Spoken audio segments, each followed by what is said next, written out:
little additional short video. I wasn't sure if I was going to make this or not, but I felt I needed to warn you travelers out there that if you've ever driven in LA traffic on 405, then you know what to expect on Interstate I-15 going north or south through Provo, Salt Lake City. It's a madhouse. I tell you. On the way over, we were going through Kanab. I think that's how you say that. And Kanab's great. It's got all kinds of fascinating places to stop and explore. And I'll show you this in my short little video. And then we got through a drive-through of Zion, which was an interesting tape. I hope you guys enjoyed that. And on to I-15, heading north out of Utah, heading towards the Idaho border. Whew. I tell you, I-15 from below Provo all the way up and through Salt Lake City is, well, I think all those people must have a personal devil on their butts chasing them. It's like a 6-lane highway going north and south, and the speed limit, I have no idea what it is because no one's obeying it. There's semis, trucks, trailers, RVs going 80 plus on that highway, 6 lanes across.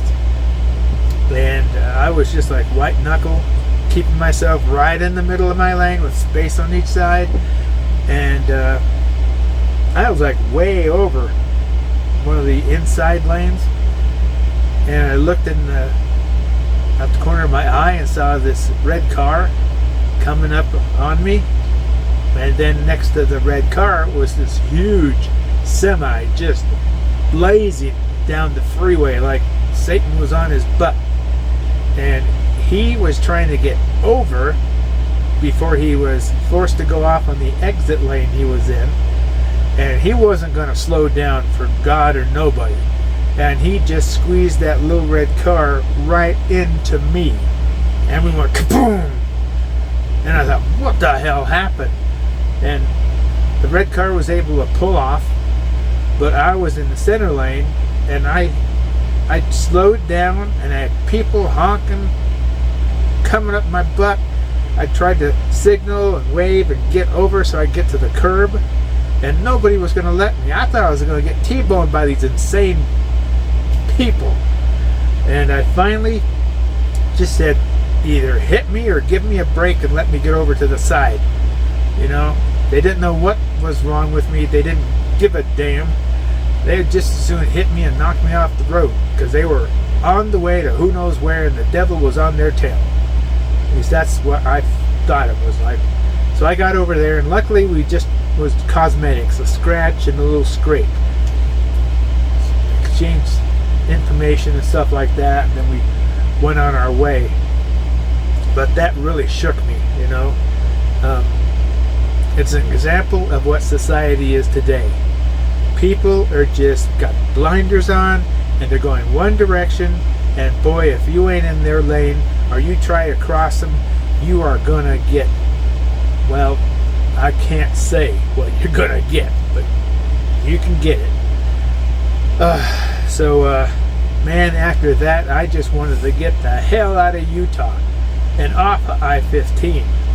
So I just went like a bat out of hell with everybody else, and finally made it up to the City of Rocks. And it wasn't what I expected. It's interesting only because the pioneers went through there, and there's lots of areas where they carved their names or put their names in all the rock in the fields there. But mostly the City of Rocks is ideal for bouldering and rock climbers. Other than that, it's neat to go up there and see the the signatures left by the pioneers came through about 150 years ago or so, but only less than a handful really stand out. The others have been faded out by the sun, chipped away by vandals, who knows what, but it's interesting just to go up there. It's where the California Trail cuts through. But I got some photos of what's visible. Most of it's ghost writings. You can see there was something there, but you can't really read it. And then, of course, we got the bozos that have to put their name in there like they were the pioneers, and they're just 19th century people. So, anyway, this is just a short little video kind of to show you some of the neat stuff in Kanab. I hope I'm saying that word right. And to warn you, if any way possible, stay off of I-15 going through Provo and Salt Lake City unless you're an experienced California LA 405 highway type of driver. Then you'll feel right at home. But yeah, God, I had to pull over and do some relaxation exercises, because it was tense enough just driving 75, 80 and having people still pass you, including semis, driving double trailers. Talk about insanity. I was looking for where the hell Satan was that was chasing all these people. It was that insane. So I'll never drive I-15 through Salt Lake City or Provo, man. I'll go way the hell out of my way just to stay out of that insanity. So yeah, it shook me up, and I am certainly never ever gonna go on I-15 through that section of Utah. Never again.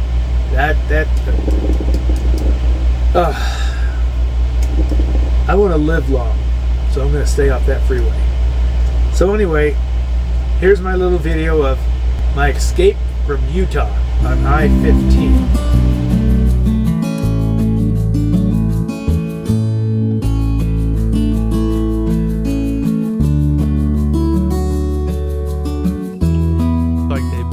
Attraction right into the cliff here. Well, let's go see what it's all about.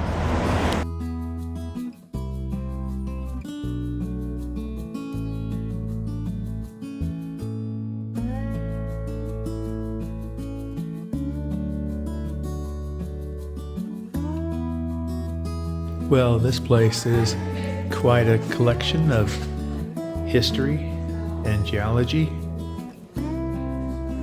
The guy who bought this cave about 70 years ago has a rich history of quite adventurous life, meeting Hollywood stars like John Wayne and such, who made movies out here in the Utah area and would stay over at Kanab, the town, would come up here when this was a beer hall and dance hall.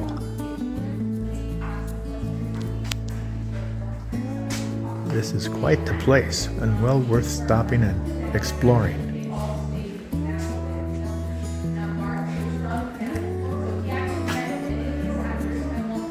An old bar here, nearly 70 years old, served the likes of John Wayne and other Western stars long ago.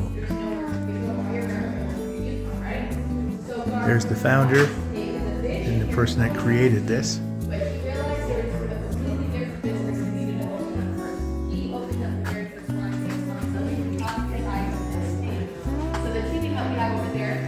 We have the lady that gave us an intro to the brief history here.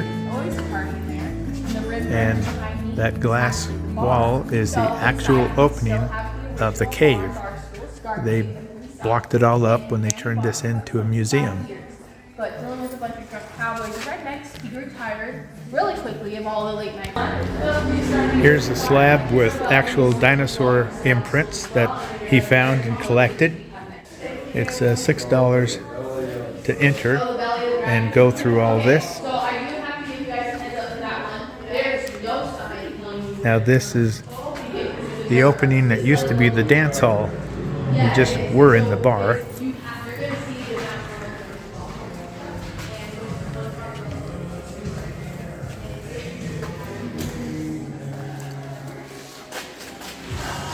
We have more fossils that they've collected in the area. This is the second large room that was the dance hall. And it goes about 100 feet back in there. And this is right next to the room that was the bar. Well, it's been a long, long day from leaving the north rim of the Grand Canyon to being sideswiped on I-15 heading north through Salt Lake City. So we're finally here in Idaho at the City of Rocks. We're going to go up here, find some place to crash for a night or two, I think, just to recuperate from this day. Okay, Kate and I are going to spend the night up here at the Circle Creek Trailhead. And got swallowing gnats out here. I'm exhausted. It's twilight, and I'm not going to go driving around these bumpy dirt roads looking for the campgrounds, because I don't even know where the hell I'm at right now. The maps don't make any sense to me. They lack more specific information, shall we say. But yeah, let's go over here and look at this thing. This is some kind of an overview or view site or whatever they call it.